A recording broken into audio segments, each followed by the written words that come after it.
Oke, teman-teman semua, halo, shalom. Sekali lagi teman-teman, anak-anak muda yang Tuhan Yesus kasihi, dimanapun teman-teman kita semua berada malam hari ini, saya berharap kita semua di dalam keadaan baik, di dalam pemeliharaan Tuhan, dan saya berdoa supaya kita melimpah dengan sukacita dalam segala keadaan apapun kita hari ini. Amin.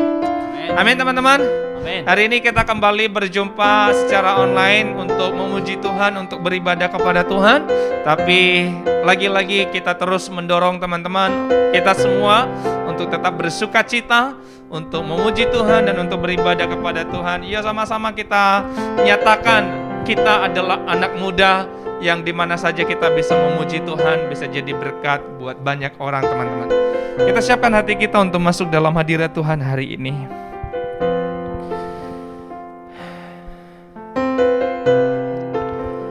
Terima kasih Bapa, terima kasih Yesus.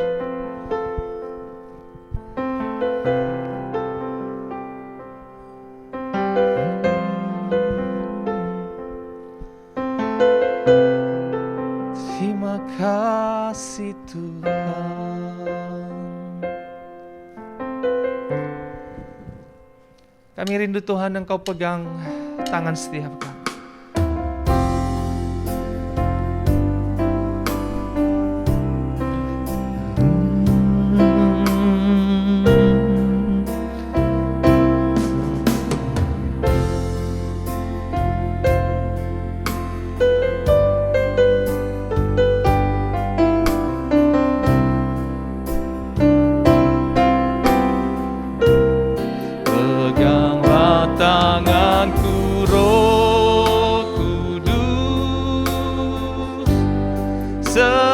Setiap hari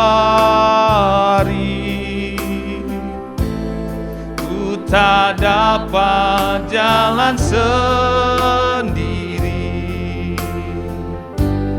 tanpa Roh-Mu. Bawalah diriku kepada segala kebenaran, agar ku tidak tersesat mengikuti jalan-Mu. Kudus, kudus Tuhan, kudus nama-Mu.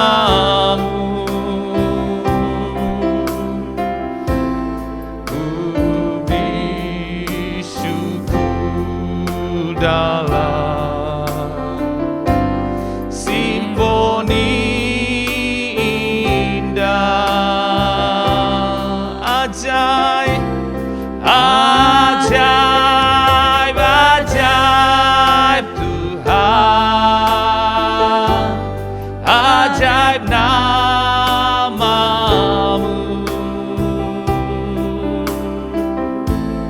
nama yang dimenang, Yesus namanya. Sekali lagi kita katakan sama-sama, peganglah tanganku Roh Kudus, setiap hari ku tak dapat jalan sendiri tanpa Roh-Mu. Bawalah diriku kepada segala kebenaran, agar ku tidak tersesat mengikuti jalan-Mu.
Ini doa kami Bapa di sorga. Bapa yang baik, peganglah tangan setiap kami hari lepas hari.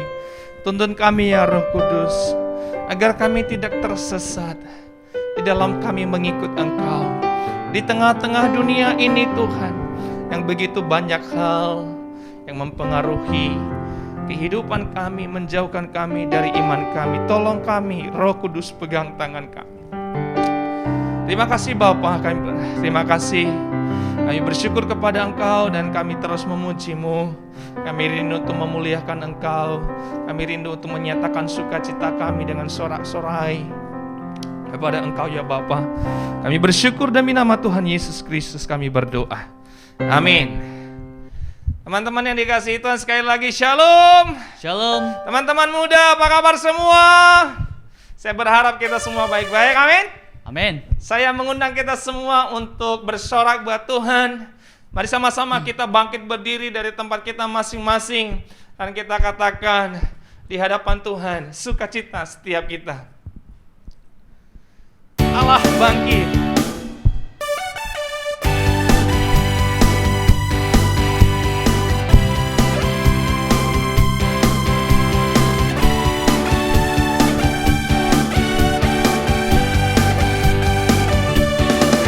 Allah bangkit, bersoraklah. Hey! Allah bangkit, bernyanyilah. Musuh dikalahkan, umatnya dibebaskan. Allah dahsyat di tempat kudusnya. Mari sama-sama katakan. Gerakkanlah kekuatan-Mu ya Allah. Tunjukkanlah kuasa-Mu ya Tuhan. Serahkanlah musuh-Mu, selamatkanlah umat-Mu. Allah dahsyat di tempat kudusnya. Sama-sama katakan, Allah bangkit. Allah bangkit, bersoraklah. Katakan, hey! Allah bangkit, bernyanyilah. Sebab musuh telah dikalahkan.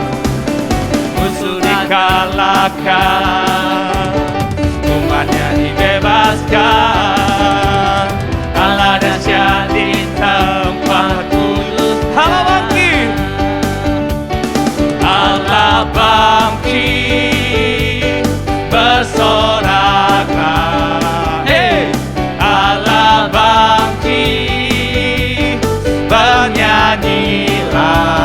Musuh dikalahkan, musuh dikalahkan, umatnya dibebaskan. Allah dahsyat di tempat kudusnya. Allah dahsyat di tempat kudusnya. Allah dahsyat di tempat kudusnya. Allah dahsyat di tempat kudusnya. Allah dahsyat di tempat kudusnya. Haleluya. Allah kita telah bangkit. Amin. Amin. Dan itu yang memberikan kita kemenangan dan kita harus terus bersukacita sebab Roh Kudus tercurah di tempat ini. Amin. Amin. Mari teman-teman lebih lagi bersukacita di hadapan Tuhan. Roh Kudus tercurah.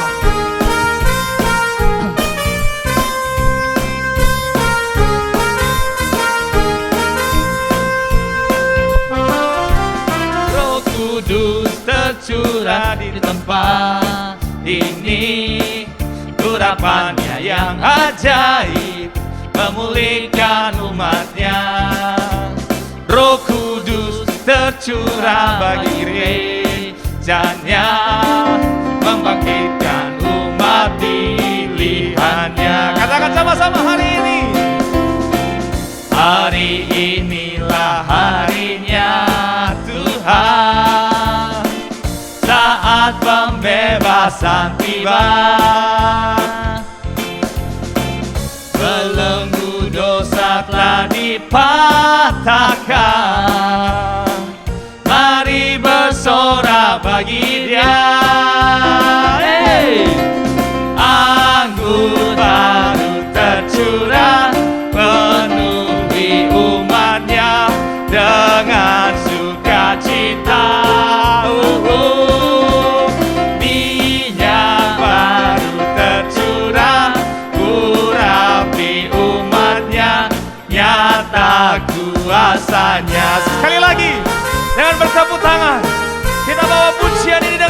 sukacita di hadapan Tuhan.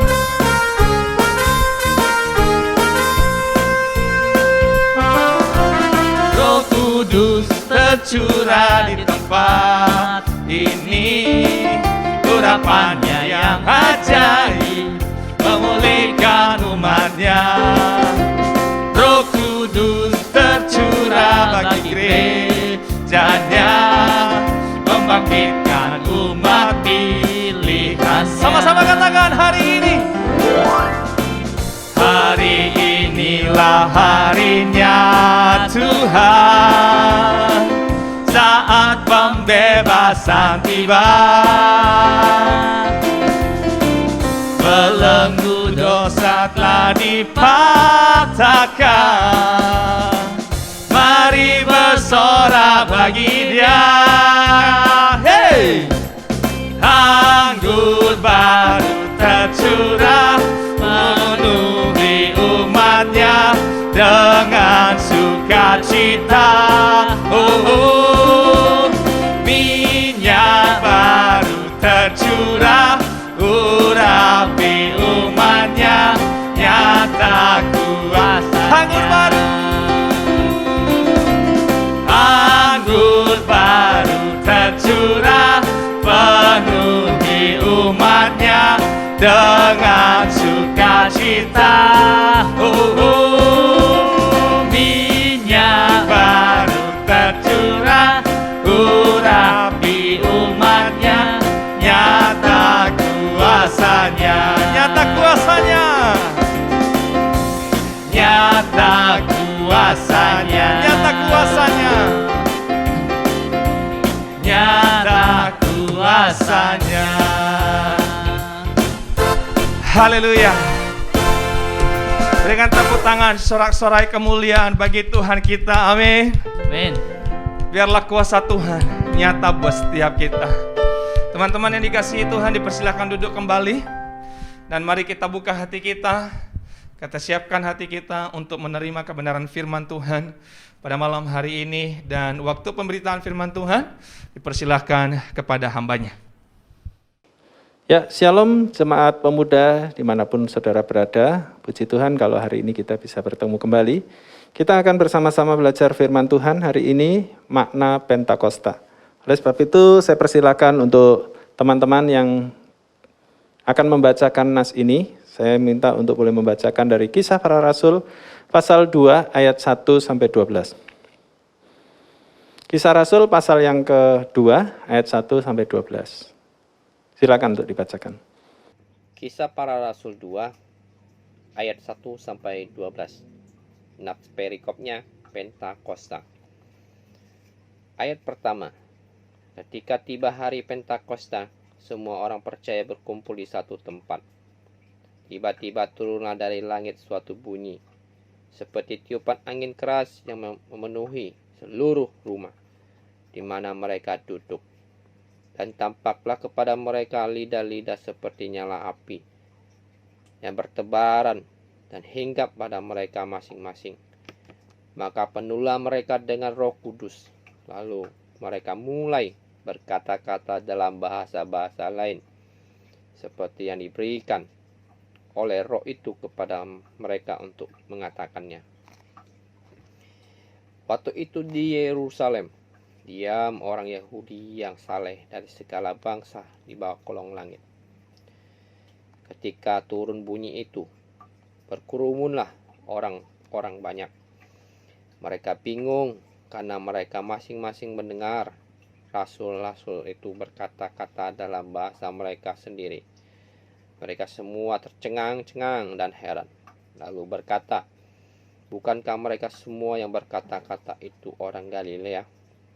Bagaimana mungkin kita masing-masing mendengar mereka berkata-kata dalam bahasa kita sendiri, yaitu bahasa yang kita pakai di negeri asal kita?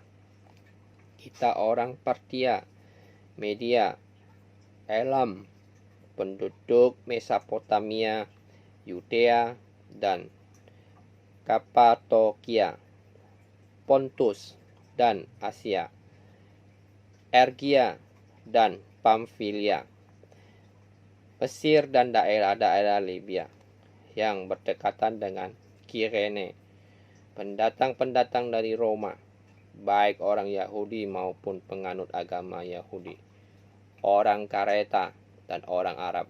Kita mendengar mereka berkata-kata dalam bahasa kita sendiri tentang perbuatan-perbuatan besar yang dilakukan Allah.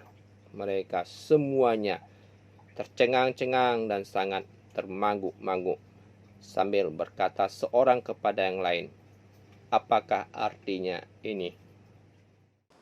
Sebelum kita merenungkan firman Tuhan, kita akan berdoa terlebih dahulu. Tuhan, terima kasih, kami bersyukur buat kesempatan pada saat ini kami boleh belajar akan firman Tuhan. Biarlah firman Tuhan pada hari ini boleh membimbing dan menolong setiap kami untuk kami boleh mengerti akan maksud dan rencana-Mu di dalam setiap kehidupan kami, Tuhan. Secara khusus melalui peringatan hari Pentakosta, biarlah kami boleh belajar mengerti isi hati-Mu, Tuhan. Terima kasih Tuhan, kami berdoa dalam nama Tuhan Yesus. Amin. Baik teman-teman, tadi kita sudah mendengar firman Tuhan dan membacanya. Nah, hari Pentakosta seringkali kita abaikan, ya, dibandingkan hari Natal dan juga hari besar lainnya, yaitu seperti Paskah, sehingga kita tidak terlalu mengerti makna dari Pentakosta itu sendiri. Ya, bahkan kita juga hanya tahu Pentakosta adalah waktu turunnya Roh Kudus, dan celakanya kita hanya berpikir bahwa Pentakosta adalah sebuah titik dan tidak pernah kembali lagi, ya, hanya sebuah titik dalam sejarah 2000 tahun yang lalu dan tidak pernah terulang lagi, tidak pernah kita pikirkan lagi karena sudah usang, sudah lampau. Nah, sama halnya ketika kita merayakan Natal, bukankah kita merayakan Natal itu Tuhan Yesus sudah datang 2000 tahun yang lalu, tetapi kita sampai hari ini masih merayakannya, tetapi kita tidak untuk menantikan kedatangannya yang pertama, seperti yang terjadi 2000 tahun lalu, tetapi kita mau menantikan kedatangannya yang kedua kalinya sesuai dengan janjinya. Jadi kesempatan kita merayakan Natal adalah kesempatan untuk kita boleh menaruh pengharapan kita, menaruh fokus kita, hati kita tertuju kepada kedatangannya yang kedua kalinya. Jangan sampai kita terulang seperti sejarah waktu kedatangan Tuhan yang pertama kali, banyak orang tidak menyadari bahwa juru selamat dunia ternyata sudah datang ke dunia ini. Mereka tidak menyadari, bahkan sudah menyalibkan Yesus, Sang Mesias yang sudah dinanti-nantikan bertahun-tahun itu. Nah teman-teman, kita tentu harus bisa belajar pada peristiwa Pentakosta, ya, di mana Pentakosta adalah peristiwa bersejarah di mana kuasa Roh Kudus bekerja secara nyata pasca kenaikan Yesus ke surga.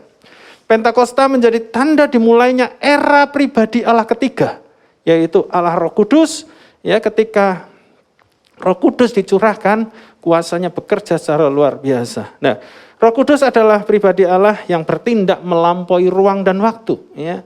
Ketika Yesus sebagai pribadi manusia mengambil tubuh manusia, dia sangat terbatas, dia ada di Yerusalem, di Palestina sana, dia terbatas sekali. Dia membatasi kealahannya, tetapi kuasa Roh Kudus sebaliknya, dia tidak terbatas oleh ruang dan waktu.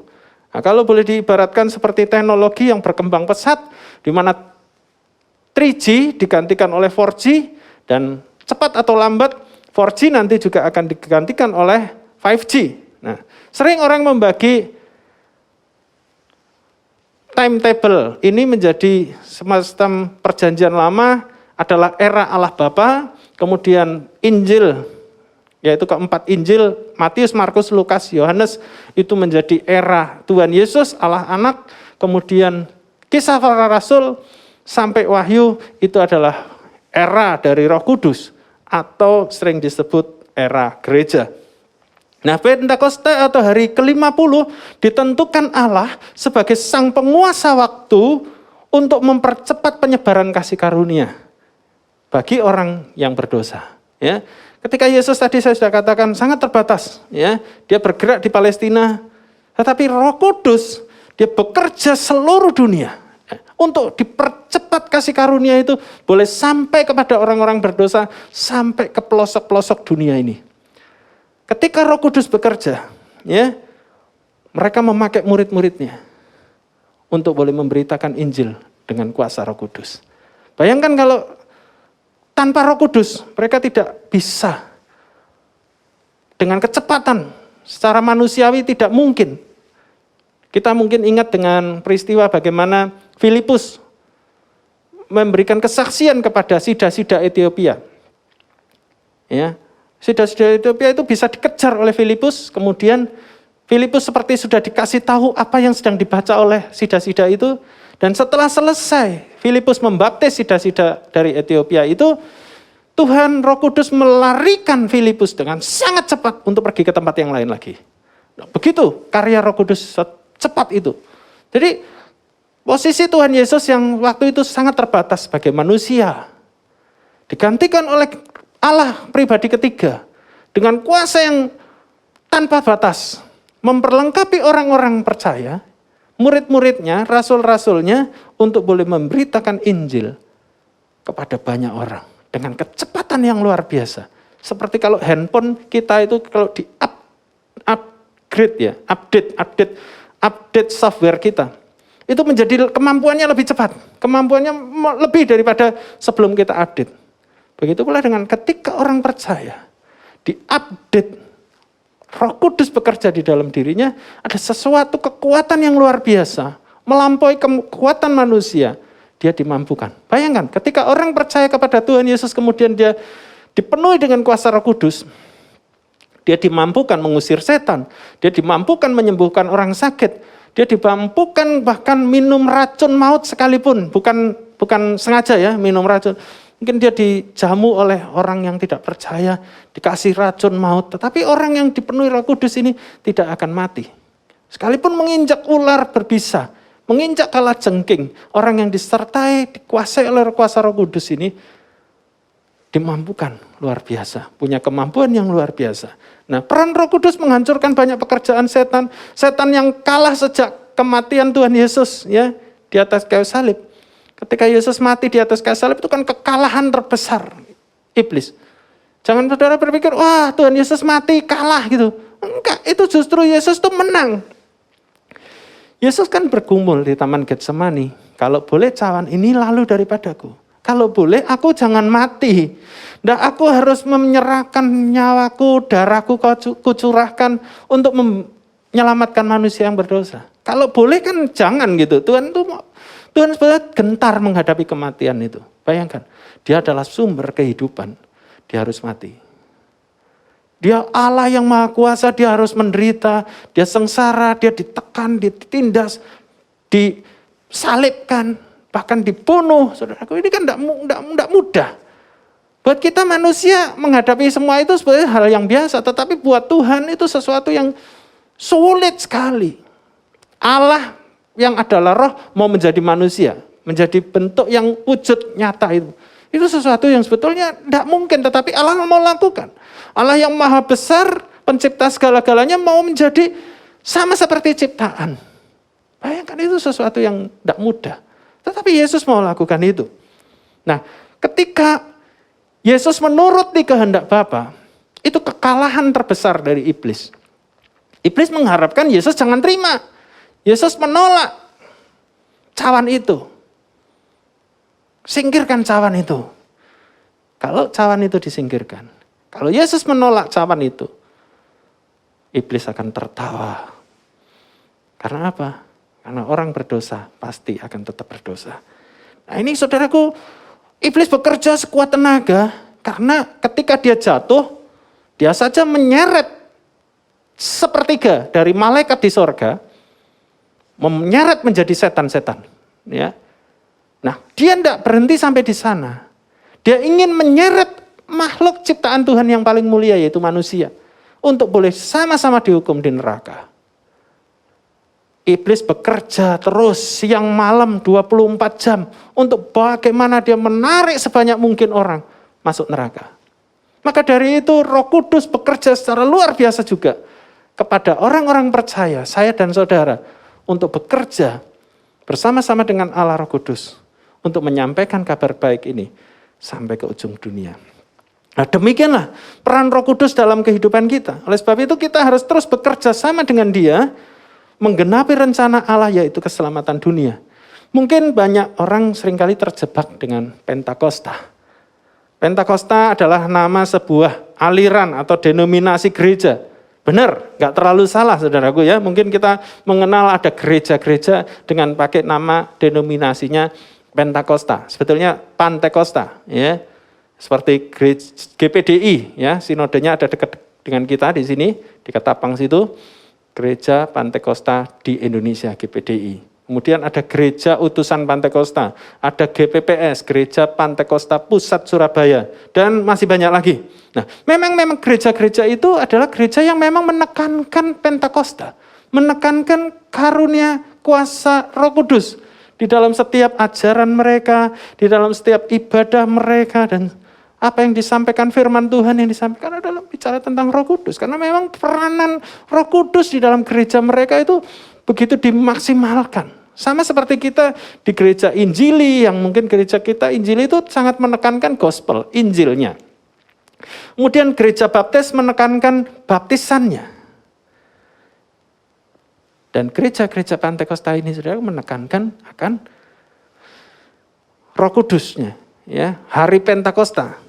Hari Pentakosta. Nah, mungkin juga ada yang berpikir tentang bahasa roh ya, karena memang tadi kalau kita membaca dari ayat 1 sampai 12 di sana manifestasi Pentakosta, Roh Kudus itu adalah dengan hadirnya lidah-lidah api, kemudian juga murid-murid Tuhan itu berbicara dalam bahasa-bahasa lain atau bahasa yang dapat dimengerti oleh bangsa lain. Padahal mereka orang yang bikin bahasanya bahasa Ibrani. Tetapi orang-orang lain yang mungkin orang Yunani, mereka bisa mendengar suara mereka berbicara dalam bahasa Yunani.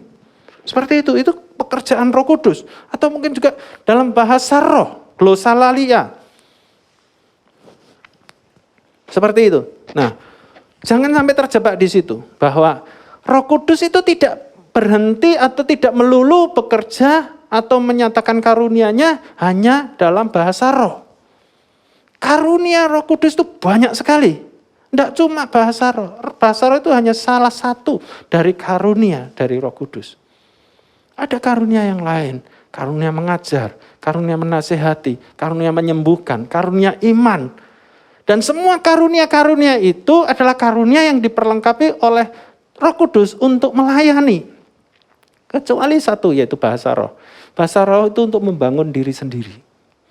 Karunia bahasa roh itu hanya untuk membangun diri sendiri. Kalau punya bahasa roh, punya karunia bahasa roh, itu dia membangun dirinya.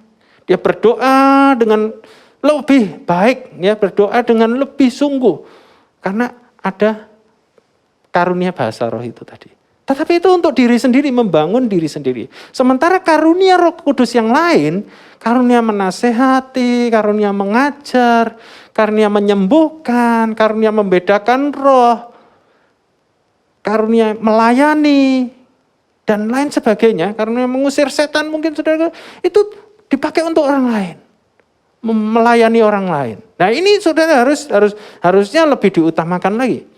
Jadi jangan terjebak hanya karunia bahasa roh. Tetapi ingat bahwa karunia Roh Kudus itu banyak. Maka dari itu melalui hari Pentakosta ini kita terus diingatkan bahwa kita ini rekan kerja Allah loh. Kita ini partnernya Allah loh. Bahwa Allah mau bekerja sama dengan kita dan dia memperlengkapi kita dengan kuasa Roh Kudus. Allah pribadi yang ketiga itu yang setara dengan Allah Bapa dan Allah Anak untuk menyertai kita menjadi saksi-saksi Tuhan dimanapun kita berada. Bahkan Roh Kudus itu memampukan kita untuk boleh mengatakan sesuatu yang mungkin, oh kenapa aku tadi bisa bilang seperti itu, sehingga akhirnya orang itu bisa bertobat.